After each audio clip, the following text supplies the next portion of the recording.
तालुक्यातील निमखेडी शिवारातून अवैधरित्या विविध वृक्षांची लाकडाची तोड करून वाहतूक करणाऱ्या ट्रकला वनविभागाने घोसला गावाजवळ सापळा रचून पकडल्याची घटना मंगळवारी रात्री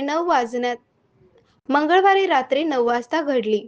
या कारवाईमध्ये 1842 टन विविध झाडांची लाकडे ट्रकसह जप्त करून सदर ट्रक रात्री सोयगाव वनविभाग कार्यालयात जमा करण्यात आला आहे.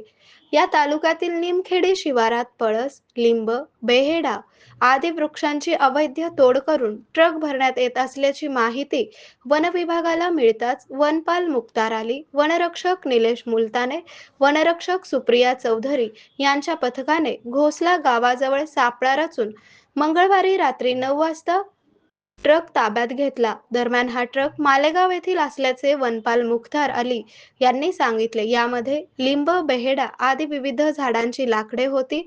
पथकाने रीतसर कार्यवाही करून सदर वाहन व त्यातील माल जप्त केला.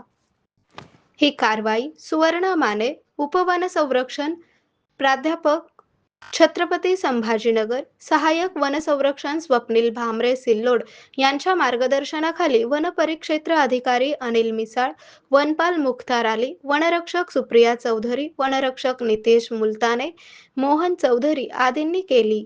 आरोग्य म्हणजे केवळ औषध नाही, तर निसर्गाच्या योग्य उपचारांनी मिळणारी खरी आरामदायक अनुभूती. सोलापूरमध्ये निसर्गोपचाराचं विश्वासाचं नाव लिमये निसर्गोपचार केंद्र. इथे उपलब्ध आहेत विना औषध उपचार पद्धती, ॲक्युप्रेशर, ॲक्युपंक्चर, कपिंग आणि मसाज थेरपी. सर्व प्रकारच्या आजारांवर निसर्गाच्या माध्यमातून